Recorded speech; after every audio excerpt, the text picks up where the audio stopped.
I've just found out that my mom is cheating. I've just found out that my dad is cheating. What do I do? This is the question I get asked more often than any other question. Hi, my name is Melissa. I'm a writer. My answer to this very important and I know painful question is, of course, it depends. What does it depend on? It depends on how reliant you are on your parents. This gets to how old you are. Are you reliant on them financially, emotionally, logistically? The second thing it depends on is the outcome that you're looking for.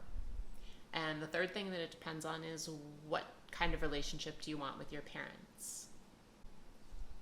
So what most people actually mean when they ask this question is, should I confront my parents with what I know? Should I confront the cheating parent with what I know?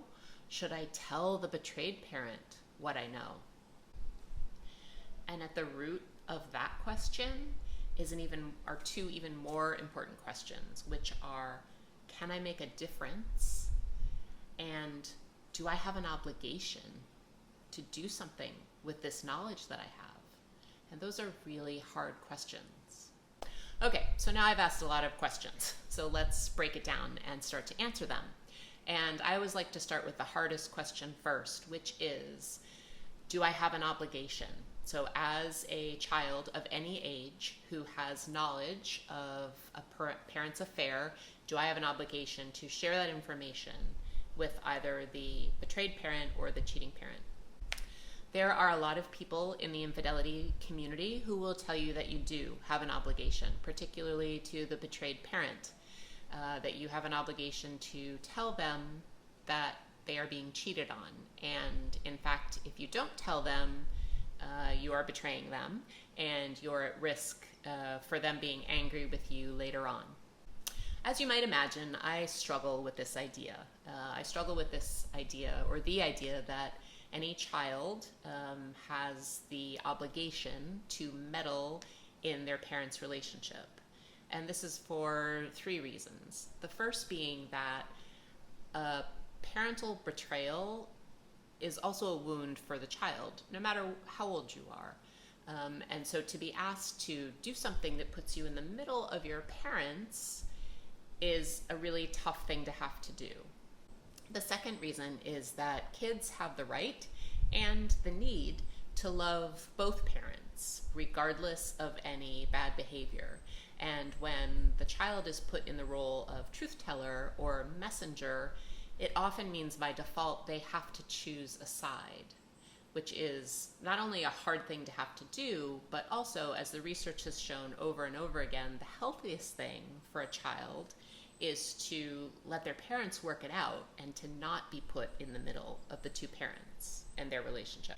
And finally, the third reason, as with any speak truth to power situation, the child has to weigh the efficacy that he or she could have with speaking with a parent with the burden or the cost that interaction will have on them. Which leads us to the next difficult question, which is, can I make a difference as a child with a cheating parent? Maybe. That's the only honest answer to that question. Most of the kids that I have heard from do not have success confronting their parents, and that's because they are making two assumptions that are not always correct. The first assumption is that the child assumes if they tell the cheating parent that they know about the cheating behavior, that the cheating parent will apologize, will end the affair, will stop the cheating behavior, and everything will go back to normal. The second assumption that they often make is that if they confront the betrayed parent with the information about the affair, that the betrayed parent will be aghast, will end the relationship with the cheating parent, and will move on. The problem with this first assumption is that cheating behavior often goes on for years and has roots in psychological needs or wounds that go beyond the marriage or the relationship, and that are stronger than the truth or even hurting the child. They also assume that if they tell the betrayed parent that the betrayed parent will leave, will end the relationship with the cheating parent. The problem with this assumption, in my experience, is that's not always the case. Often, betrayed parents know that the cheating is going on and choose to stay anyway. So with these two ideas in mind of, do I have an obligation and can I make a difference? Let's go back to my original responses to the question of, what do I do now that I know I have a cheating parent? And look at your dependence on your parents, the outcome you're looking for, and the kind of relationship you want with your parents, both now and going forward.